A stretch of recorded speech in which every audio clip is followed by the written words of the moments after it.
This week's guest, Laura Galloway, author of Dalvi, 6 Years in the Arctic Tundra, talks about the reasons for writing a memoir. I think that people that write memoirs want to make sense of their lives while they're still alive. It's an excellent exercise in kind of understanding yourself, the good, the bad, and the ugly. Welcome to Writers' Voices with Monica and Caroline. I'm your host, Monica Hadley, and with me is my mother and co-host, Caroline Kilborn. And hello, everyone. Another beautiful day here. Yes, it is. It is. Fall, we talk about how fall really is what makes Iowa worthwhile. Fall and spring. Yeah, right, exactly. Yeah. Forget about winter. Forget about winter. Summer can be pretty miserable, but fall and spring are pretty darn good. So. Yeah. trees are getting gorgeous. So of course now we talk about winter being challenging here, but yeah, right, exactly. Why don't you introduce? Why don't you introduce our author today? Our author today is Laura Galloway, and she's a writer and communication strategist. She began her career at the Los Angeles Times and holds a Master of Arts in Indigenous Journalism from is that Sami? Yeah, that's right. How do you pronounce that? Sami University of thank you, of Applied Sciences in, okay, you could say that word. Kautokeino. Yeah, there you go, Norway. A Bachelor of Arts in Political Science, my goodness, from the University of Southern California. An ardent animal lover, she and her partner live with her 2 reindeer herding dogs and 2 cats. And the name of the book is Dalvi. Yep. 6 years in the Arctic Tundra. And that's cold, right? So, welcome to Writers' Voices, Laura. Tell us a little bit about what took you to the Arctic Tundra. Yes, well, I went to the Arctic because I first became connected to the Arctic because several years ago I took an early stage commercial DNA test that suggested that I might have some DNA connection to the Sami people, who are the indigenous inhabitants of Arctic Sweden, Norway, Finland, and the Kola Peninsula of Russia. And I was really intrigued by this because I had considered myself to be a global soul and a very well-traveled person, and I had never heard that there were indigenous people in Scandinavia. And so I started reading about them and looking into them, and eventually I made a trip to the Arctic and just absolutely loved it. I loved it because it was such a profound juxtaposition from the life that I was living in New York as a media executive with my own consultancy and some very big clients. And I just lived life at a 10,000 mile an hour pace in New York and was getting really kind of burnt out. So during my travels to the Arctic, eventually I met a reindeer herder, as one does if you are in the north of Norway, at a wedding, and we started a relationship. And yeah, one does obviously meet reindeer herders, of course. And we started a long distance relationship, and eventually, things were really coming to a head in New York. I was really burning out on work. I'd lost a major client that was a big part of my identity. They wanted to go with a bigger firm. Things were coming to a head with my family, a very complicated family, and I just needed to do something different. And so the reindeer herder said, "Come live with me in Kautokeino." And I thought, I'll go for a few months and see what it's like. And I ended up living with the herder for 6 months, enrolling in Sami Language school because it's a completely different language. And in the dead of winter, that first winter, the reindeer herder left in the night. He broke up with me. And I was faced with the decision, do I stay in the Arctic or do I go? And I stayed for 6 years. Wow. All of that sounds like something I would not do.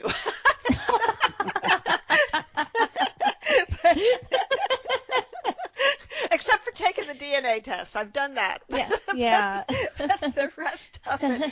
So, I mean, you're not talking about, going like up to Vermont from New York try it out for a few months. You can always go back. I mean, you just packed up everything, didn't you? I Gave did. up your apartment and the whole Yep. bit. So you were pretty committed when you went over there with this guy how much time had you spent with him before you went? We were in an enormous amount of contact, so it wasn't a fly-by-night decision, and I would have gone to Norway anyway. I think I was planning on doing that had he not said, come to Kautokeino. I had actually thought about going to another village called Karajak, which is very nearby, but he really pushed the idea along, and yeah. So that's where I landed. And you ended up doing a master's degree at the university there. And was that part of the plan all along, or how did that come about? I did that. I decided to do that a few years later because I felt like I had spent so much time in the North that it was really important for me to actually have some credential around it, and to really know more about, on an academic level, the culture in which I was living, and also because my profession is that I do communications, and I wanted to really focus on why so many Indigenous issues do not make it on the news agenda, because there's so much happening. And so that was really the focus of my master's, which is in Sami journalism. But it was the first ever program taught in English. I was part of the first cohort, and it was really fascinating. Wow. You're listening to Writers' Voices with Monica and Caroline, and our guest today is Laura Galloway, author of Dalvi, My 6 Years in the Arctic Tundra. Now, what does Dalvi mean? Dalvi is the Sami word, the northern Sami word for winter. Ah. Okay, good to know. Yeah. And why did you choose that as the title of the book? For a few reasons. The first was that I felt like I'd spent so much time in this place that I really wanted to get a Sami word out into the wider culture in whatever way I could. And also because winter was such an important season in my life. It's when my mother died, when I was 3.5, which kind of set off a lifelong desire for connection and a sense of home and belonging. And winter was the toughest season to endure all those years in the Arctic. So it just felt like the appropriate title. Wow. And you found a lot of friendly people there during those 6 years. Didn't you make a lot of friends there? I did. It was really amazing that I was able to meet and make a lot of friendships, a lot of angels that kind of came into my orbit to help me along my way, and for whom I'm forever grateful. Did very many of the inhabitants of this little town, Kautokeino, speak English? Yes, but I will say about Sami language, there are many dialects of Sami. I lived in a place that was northern Sami. People think that Norway has one language and it's Norwegian, but the second official language of Norway is Sami language.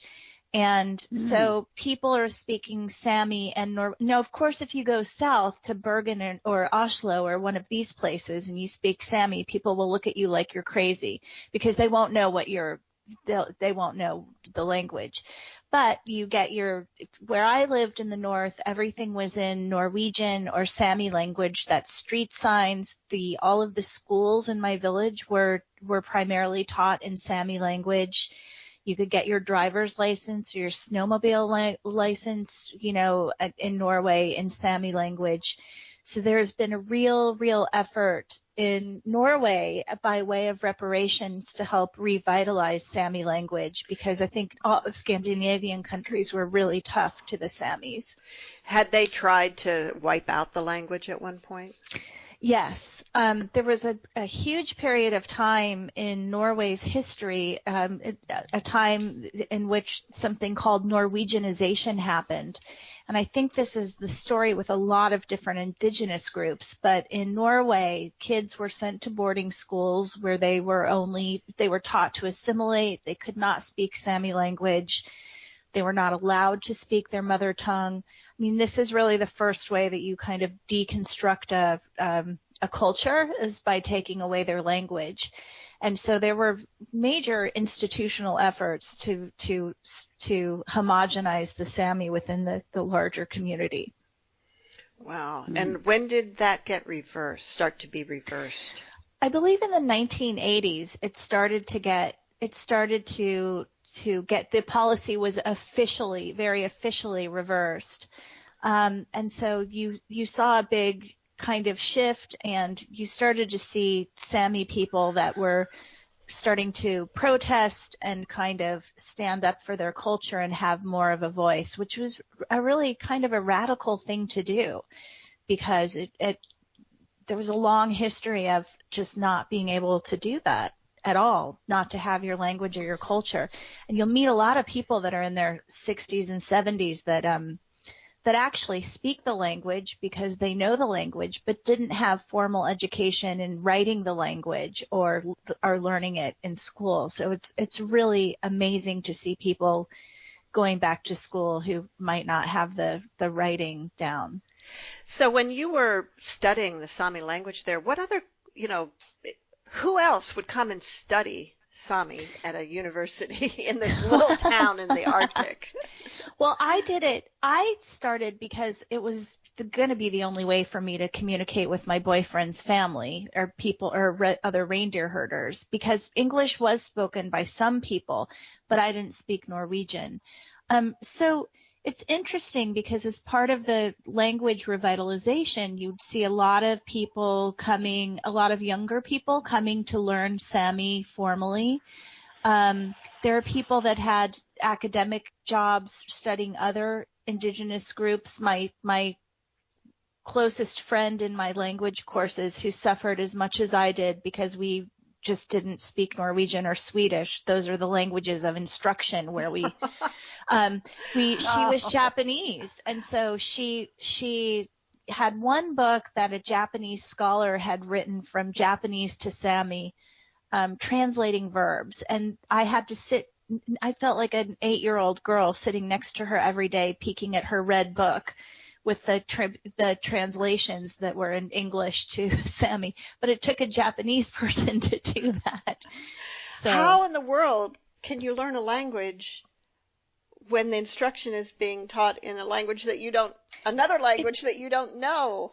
It's a great question, and it was really, really difficult. And I write about that in my book, that you can yell banana at me till kingdom come, and I'm not going to know what it is unless you hold up a banana. And I really struggled, also because the books were, as I just said, were in Norwegian or in Swedish, and I didn't know those languages at the time. And you can't go to Google Translate or use any of these nifty translation things.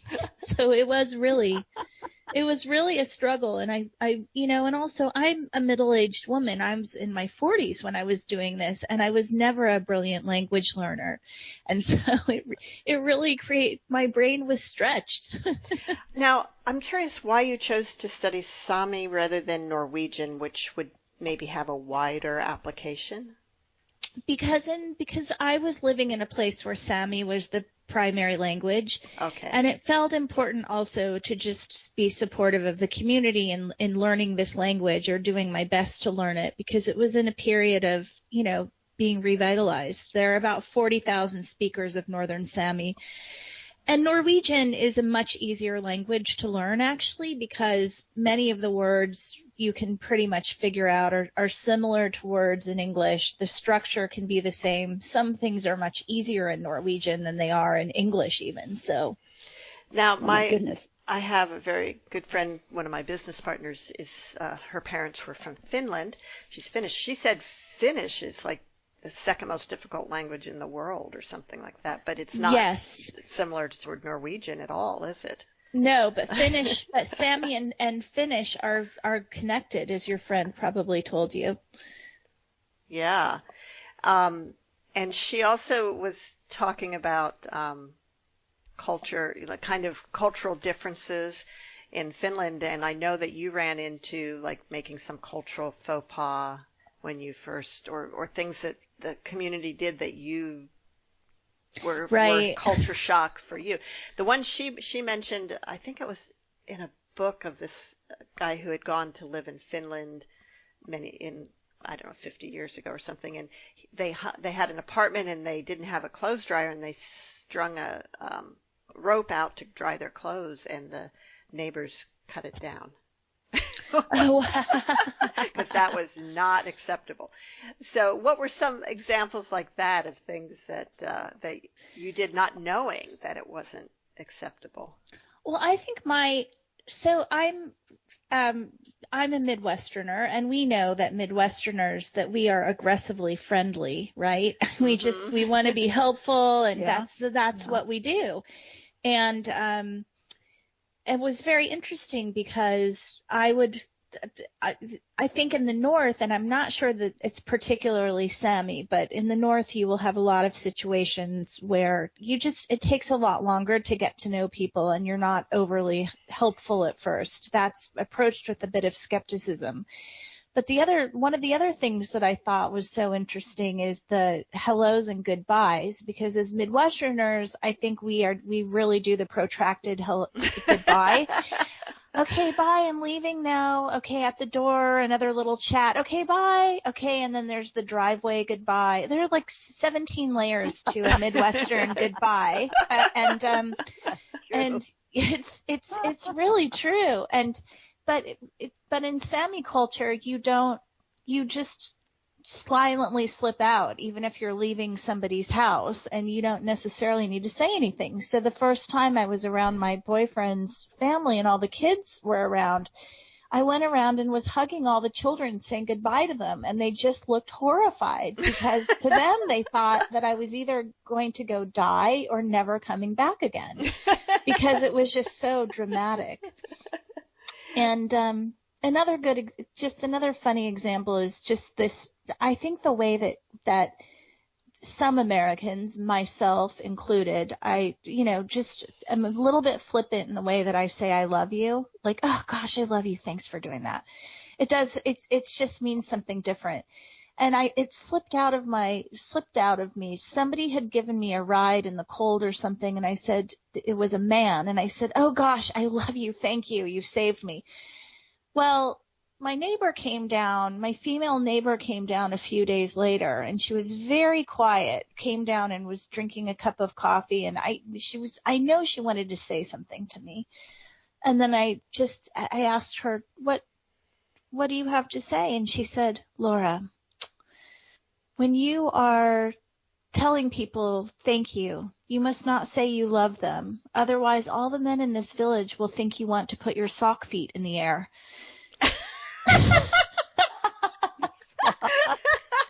Put my sock feet in the air. So I learned my lesson. Because it's the Arctic, so it's your sock feet. It's not your legs in the air. It's your sock feet. So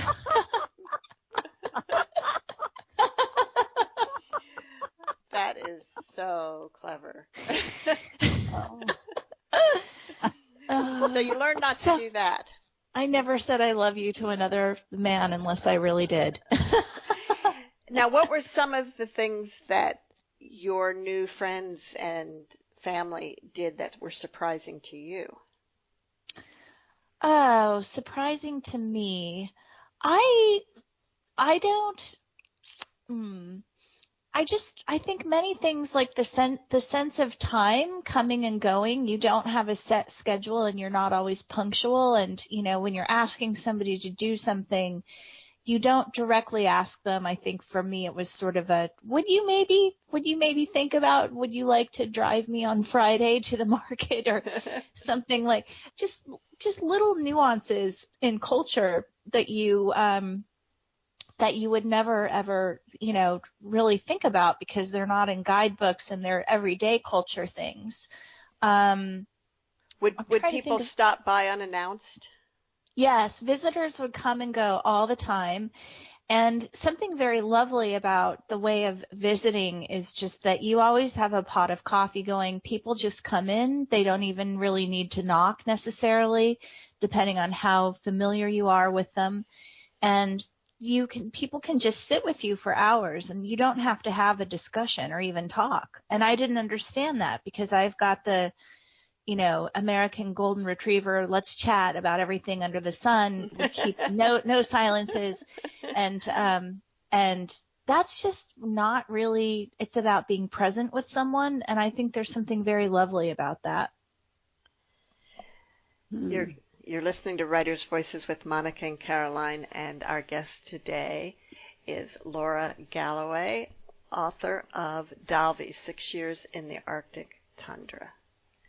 I was wondering, this reference to this pet psychic. That just blew me away. Isn't it amazing? Yeah, yes. Tell that story. That's fantastic. Well, there's a man. I had never met this man, but there is a man in Atlanta called Tim Link, Link, and he finds lost animals, and he finds them in remote regions. And he actually, my friend Tracy, who I write about in the book, suggested calling him because she had heard that he had expertise in finding animals that were in really remote places. And I had lost my cat, Boo, who I brought from New York City, on the tundra. He'd never been outside before. He was a shelter cat that I had adopted from Harlem. And one day in the spring, he got out the window and left. And I was absolutely devastated, and because you had rain and all sorts of weather, and he was gone for months. And I finally, Tracy said, you should just call this guy, because I'd tried everything else, and everybody was trying to help me find the cat. It really connected me to the community.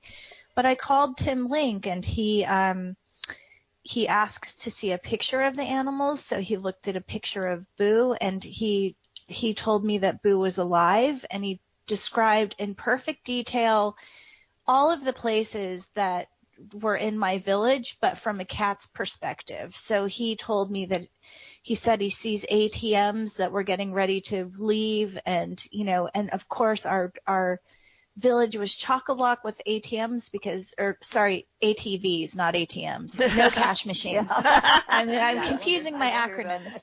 Yeah, ATVs, and described and then sent me he asks about the general area where you are, and then he told me areas where Boo could be located, and then he told me that he was sending messages to Boo to come home. And right after that happened, and everybody had been looking for him for months, Boo was found after about 3 months on the tundra. It was a long time, but this man had a connection to my cat, and I really believe this because when I was getting ready to move out of Norway, Boo ran away again, and he was gone for 2 days. He had not done that for years since he was lost the first time.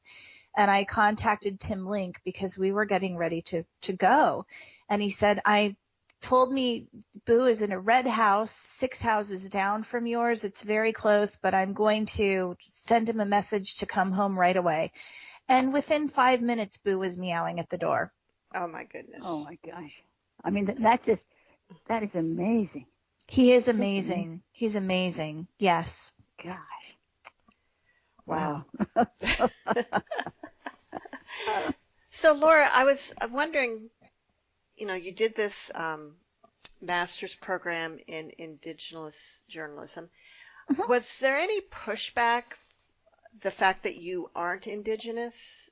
Were there people who felt this wasn't an appropriate thing to do?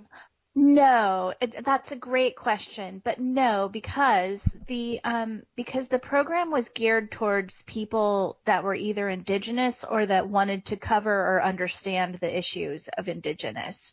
So the program was not geared only to Indigenous journalists, but people that wanted to really know how to cover Indigenous issues, or to write about them, or what have you. Now, this book doesn't really deal with that so much, does it? With Indigenous issues. No, it doesn't. It's very much, anyone that buys this book will see that it's been compared, although the stories are very different, to things like Eat, Pray, Love, but without expensive vacations in Italy and gelato, and Wild, just because this story really is part of memoir. It goes very far back in time. The book goes back and forth to my childhood, which was pretty traumatic. And I had to write about that because that was really the catalyst for why I had been such a seeker my entire life. Mm-hmm. And that was, yeah, so this memoir of your childhood, your young adulthood, clear up to the time when you went, and then, of course, a lot more times detail and so forth of while you were there in Norway. But let's talk a little bit about childhood memoir and why you wanted to write that and how digging into that felt. I wrote the memoir because I think I've said this many times, but I think that people that write memoirs want to make sense of their lives while they're still alive.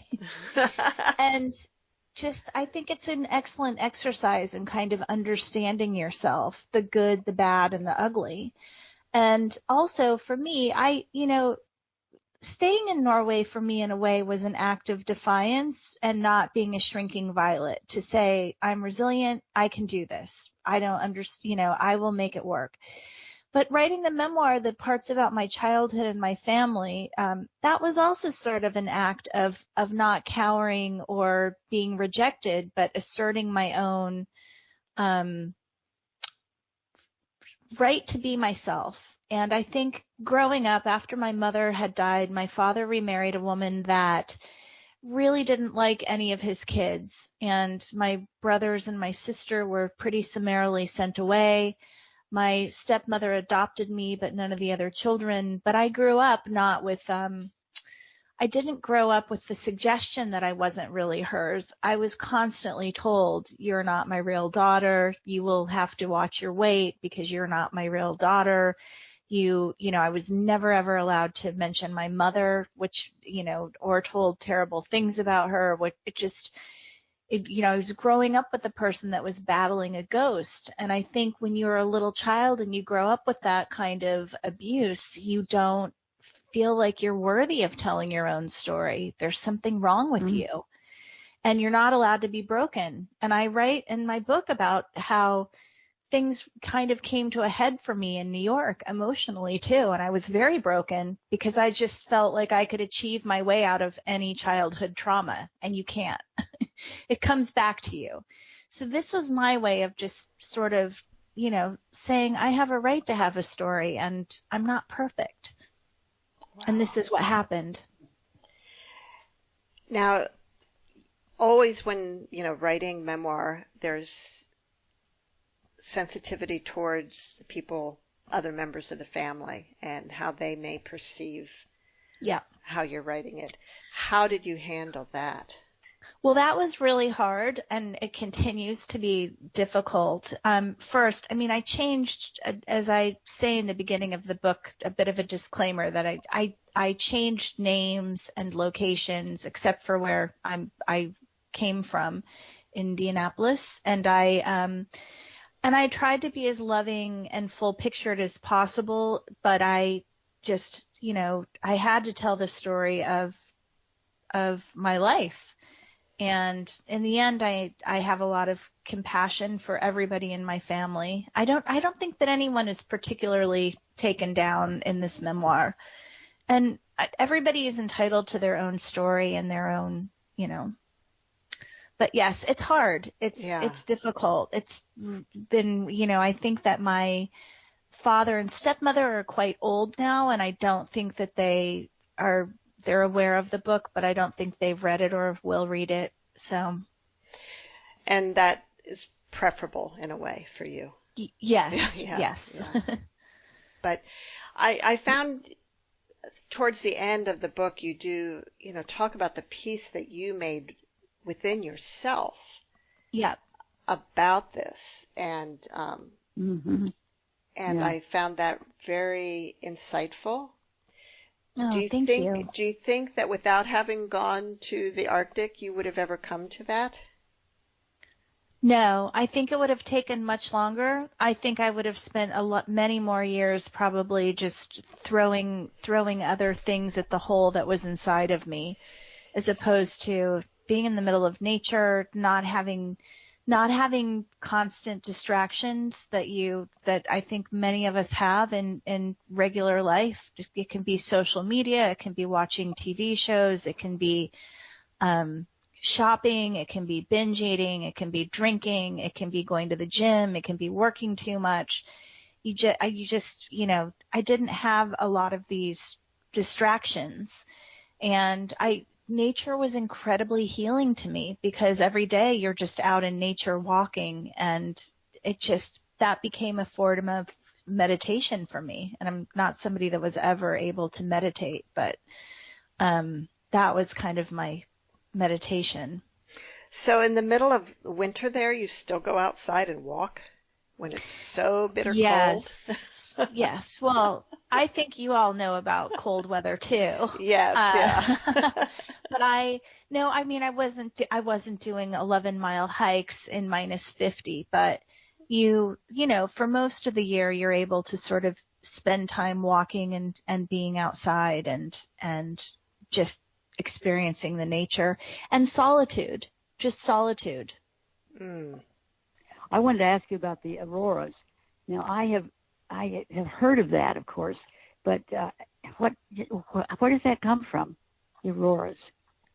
I know they're the northern lights, but what are they? Yes. What are they? They're yeah. Oh boy, I can't give you the scientific explanation, but they're geomagnetic reflections in space. I'm sure that if you have any scientists listening to this, they're going to say, "Oh my gosh." Well, that's okay. That's okay. I mean, they're very, very beautiful, and you can see them. Light pollution is the major consideration for seeing auroras, next to having a very clear, cold sky. So October is actually an amazing time to see the auroras, and they're beautiful. And they tend to come out between 9 o'clock and 11 o'clock at night. That seems to be sort of the aurora hours when you're most likely to see them. And they are spectacular. And if you should never point at the auroras. I will say that's a Sami belief. That's, you just don't point at them. So if you're ever in the north, don't point at the auroras. Okay. Well, it's really nice that they come out not in the middle of the night, but sometime when people can see them. I mean, that's pretty nice. Yeah, they can come out much later too, but it just seems to be this 2-hour period that they're most regular. You can most regularly see them. And I actually put some. I have an Instagram account. It's author Laura Galloway, and I post a lot of the pictures of auroras from my time in Kautokeino that are pretty amazing. Oh wow! How long are the nights in the winter up there? You have 24 hours of darkness at the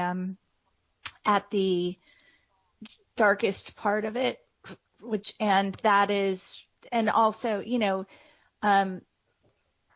have about another month or so where the days get shorter and shorter and shorter, and that's something interesting to try and deal with, complete pitch blackness, because you just don't want to, at 11 o'clock in the morning, you just don't know what to do with yourself. You wonder if you should go to bed, or I gained a lot of weight because you just want to cook hearty soups and breads and eat all the time, because it gives you a feeling of coziness. but the opposite of polar of this, like 24 hours of darkness, is 24 hours of light, which I find to be much more unsettling because people don't realize when you're trying to go to sleep, and this might be a very good tip for anyone that struggles with sleeping, you cannot just, they tell you now, go into a darkened bedroom with no technology. Well, you have to settle into sleep, and light gradation is a really big part of it. So you can't just walk into a dark room and then lay down and go to sleep. And for me, that was really, really tough because you wouldn't have any kind of twilight that was switching your brain into sleep mode. And it was also strange because things in the summer are totally upside down. I lived in a village where it was very, very safe.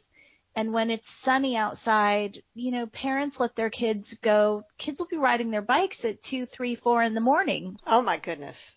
And jumping on trampolines and things because you can. And it makes up for all the months that you're really stuck inside. But super unsettling. Oh, wow. How long do like the 24-hour of dark and the 24-hour of light, how long does that last? A little more than a month, and I won't tell you exactly because it feels like, because preceding and afterwards you just have such little slivers of light or little dark, slivers of light and dark that it's almost negligible in terms of, it doesn't, you don't get through the darkest day of the year and then the next day it gets better. It's just very, very gradual. Oh my. So, yeah. But 24 hours of light is the one thing that it was great for, is that as a woman alone with my dogs, I had no problem just in the summertime deciding to go camping and just going far, far out on the tundra with the dogs, and it never got dark. So that was, you just felt no worries about that. Oh, wow. So tell us a little bit about your dogs, Laura. So I have amazing dogs. If you hear a little whining, it's because Nilla, one of my dogs, is sitting at my leg. So I have Sami reindeer herding dogs, and I got my first dog called Rasi, which means flower in Sami, because I thought that she was generously given to me, but the girls aren't used as much in reindeer herding, and Rasi is white, which is not a good color for a reindeer herding dog that has to be seen over great distances. So I adopted Rasi and just totally in love with her. And then the mother got pregnant again and had another litter, and I adopted her little sister, Nilla. So Rasi and Nilla, again, I have millions of pictures. They're gorgeous dogs. Millions of pictures of them on my author Laura Galloway Instagram. But they're fabulous dogs. Well, Laura, would you like to read from Dalvi, 6 Years in the Arctic Tundra? Great. Sure. I'm going to read to you the first chapter. Nilla, settle down. Nilla the dog. So chapter 1, Unraveled. Freezing cold and tired, I'm holding on to a long green tarp alongside a handful of others, guiding reindeer into an enormous holding enclosure in a remote part of the Norwegian Arctic. A giant buttery moon lies flat against the hard blue twilight sky, so low you feel as if you could easily touch it. It illuminates everything, from the jumpy reindeer moving en masse, a blinding flurry of hooves and poop and antlers, to my warm breath hitting the rimy cold night sky and plumes, like a smoker with a phantom cigarette. As I look up at the moon, toes numb in my muddy boots from having stood for what feels like hours waiting for herders to bring in the reindeer from the tundra, I am struck by the absolute insanity and marvel of life, and of the improbable twists and turns in our stories that we could never begin to imagine. 1 year ago, a Saturday night would not have involved standing on the frozen expanse of the Finnmark Plateau with a family of Sami herders, watching steaming blood being scooped out of a reindeer carcass as it's field dressed by a grunting Sami man named Odd Hetta with a giant knife.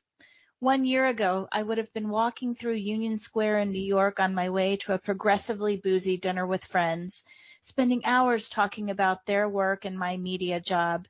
And did you read such and such in the New Yorker?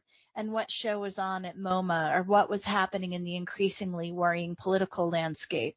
And of course, there would have been talk of relationship problems, and there were always problems, or money problems, and how busy everyone was.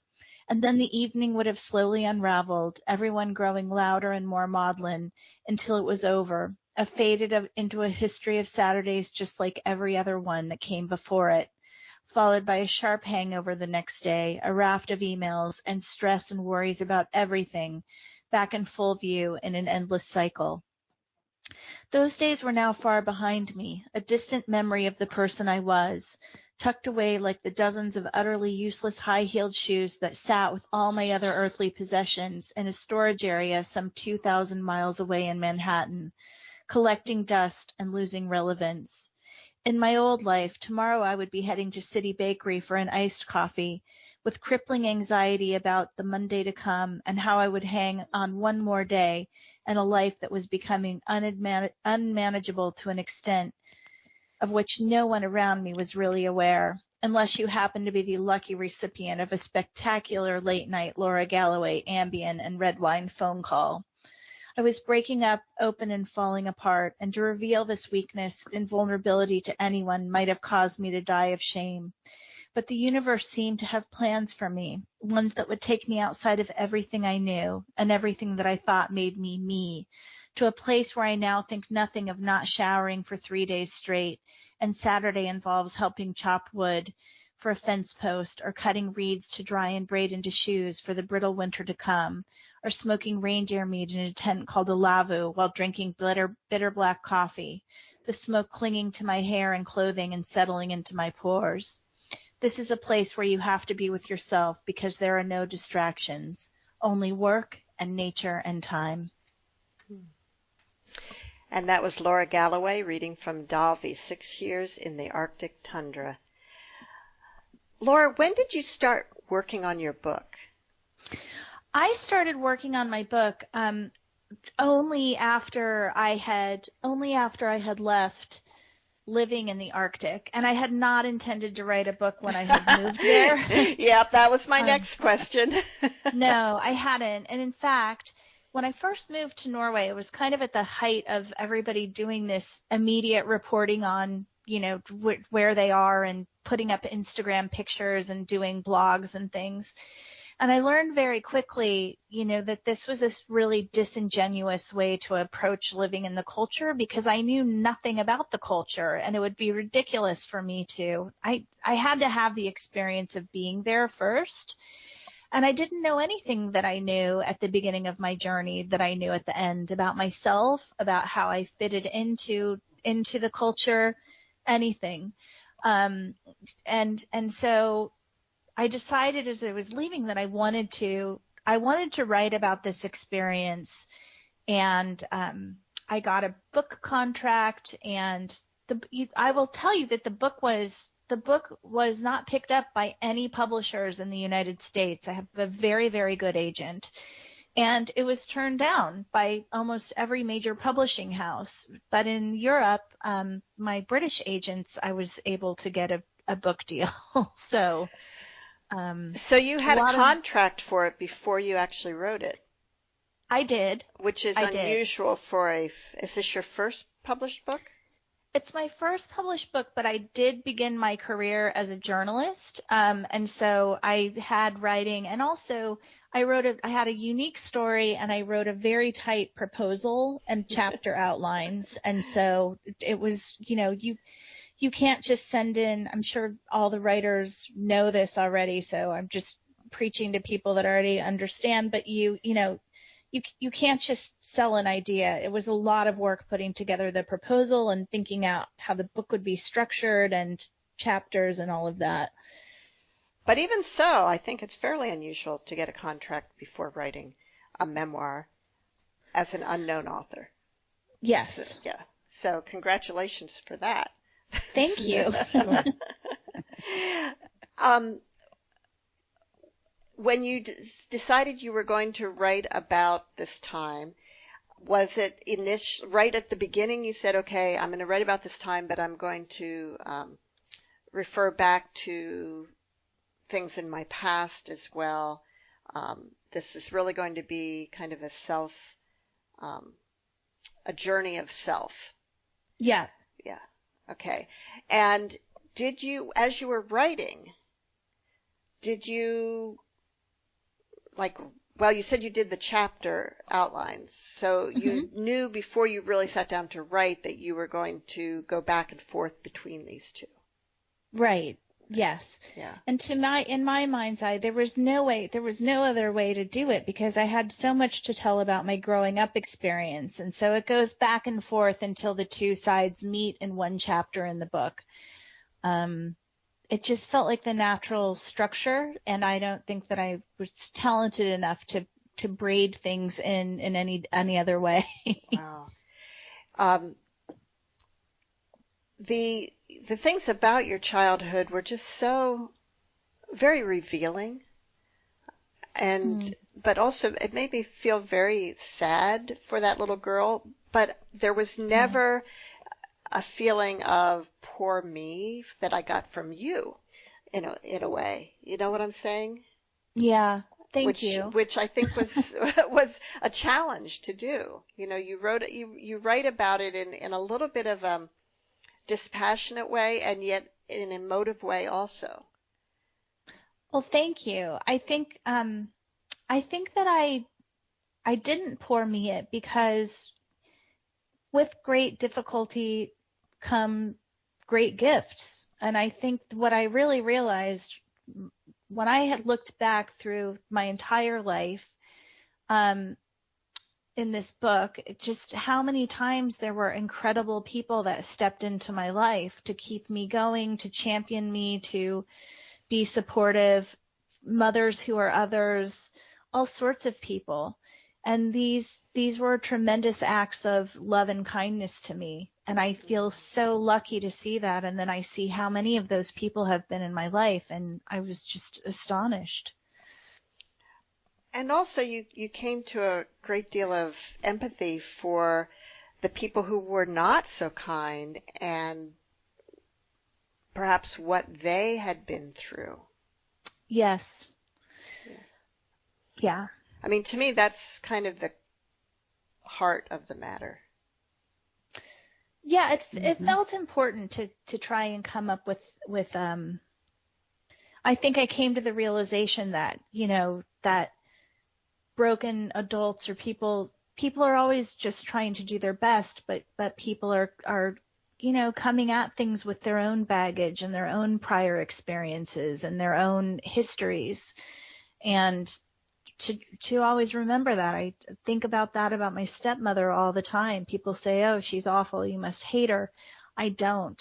I think of people that bother me and people like my stepmother, and I realize that some terrible things must have happened to her in order to have her sort of manifest into an adult who acted the way that she did. And if you imagine people as children, then it's much easier to have a lot of compassion for them.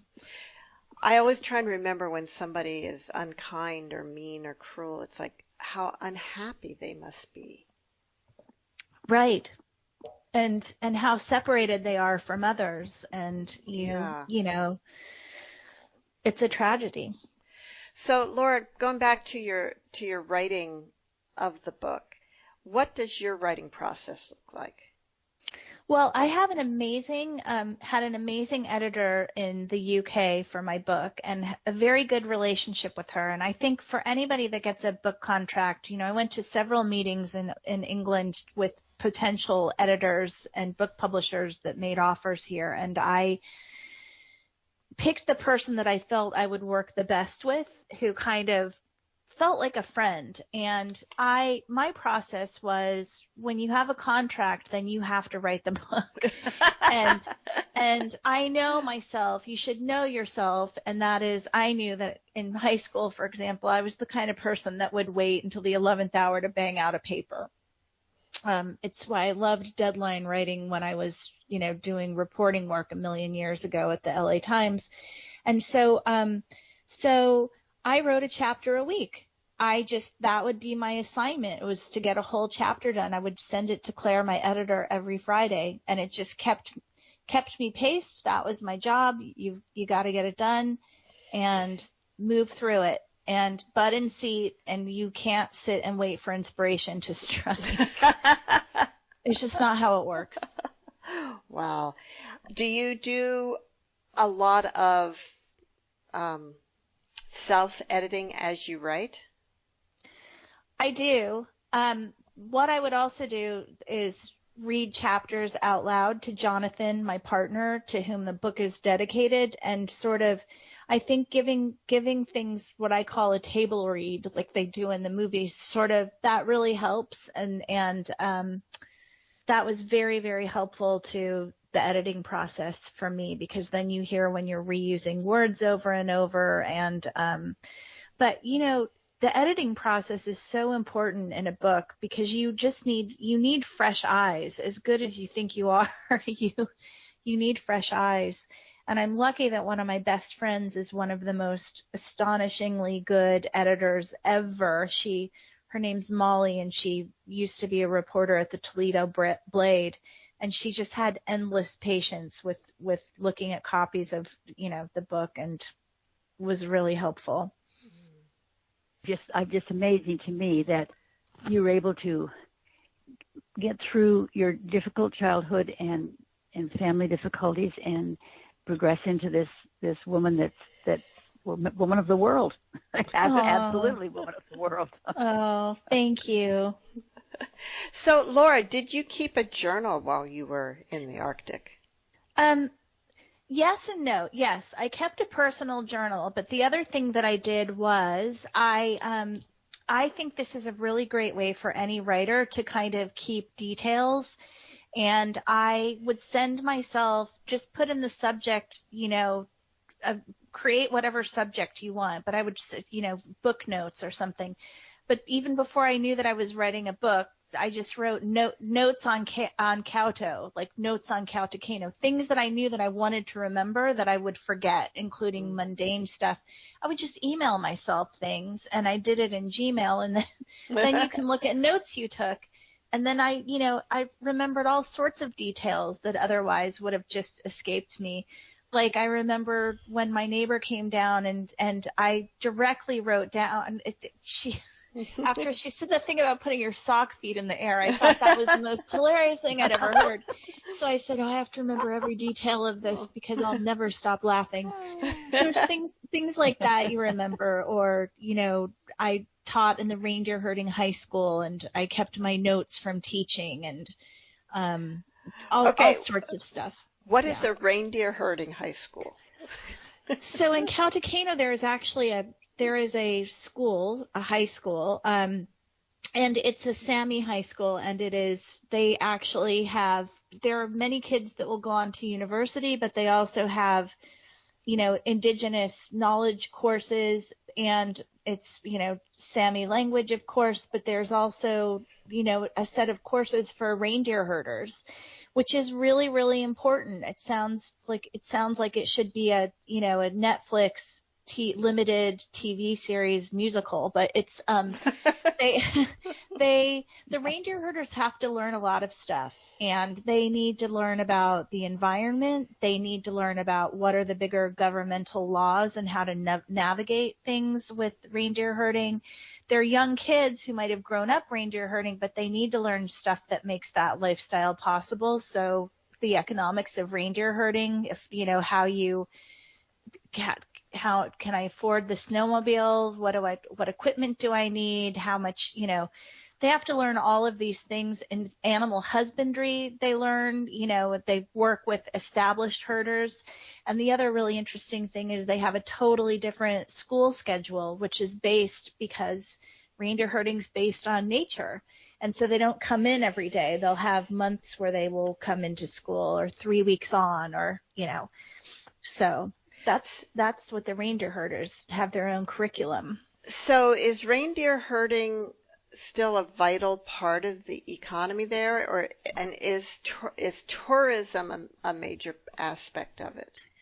Tourism is not so major, but it's increasing. Not all Sami people are reindeer herders. I lived around reindeer herding Samis, and that's about 10% of Sami population. You have sea Samis who would do fishing and, all sorts of things. But it is still an important source of livelihood in these villages of Karasjok and Kautokeino. But increasingly, it's a indigenous livelihood that is constantly challenged, because the primary requirement for reindeer herding is land. And there's competition in Norway for what you do with the land. It's competition against building wind farms or mining. I mean, this is a very, very mineral rich part of the world. And now you have the whole Arctic melting because of global warming. And so everybody is jockeying to take over the Arctic, and will there be a railroad going into the Arctic, because it's, and just all sorts of stuff that are challenging having this, indigenous way of doing traditional reindeer herding, and you need land. I was going to ask if the Norwegian government is supportive of this, the Samis, or how they feel about that. There's a huge Sami population. There's a huge. It's a constant battle between the oversight is with Norwegian government, and there's a huge always multiple conflicts in Sweden and Norway about reindeer herding rights versus states' rights in terms of, and unfortunately, in most cases, as much as we want to talk about environment and global warming and everything, most decisions in most countries are made based on money. How much money are we going to make, as opposed to how much land are we going to save? So commerce almost always trumps ecology. So, Laura, are there some specific indigenous issues that you intend to write about next? Probably not. I feel like if I could have one dream for my time, the time living in the North, is I would really like to see major news organizations commit to hiring actual indigenous people to cover their own issues, because I think you can't have outsiders cover it. My language is not good enough to do it, and I feel like we're living in a world now where we're increasingly having more diversity of voices, and I would love to see news organizations hiring more indigenous journalists to cover things like this, and as well as commit more space to those issues. Well, thank you. We're out of time, but this has been just a pleasure. Your book is so interesting, and really, really, it's a great story. It's the story of your life, but it's a great story. And I want to thank you for being with us today. Thank you both so much. It was really a pleasure. And Caroline, do you have some final words for us? Well, I had quite a few, but actually, because she found so many wonderful friends, I just want to say this, that we all know that friends are the family that we choose. That's right, Caroline. That's absolutely right. Well, thank you, and see you all next week on Writers' Voices. Goodbye. Bye, everybody. Bye. Bye-bye. Thank you.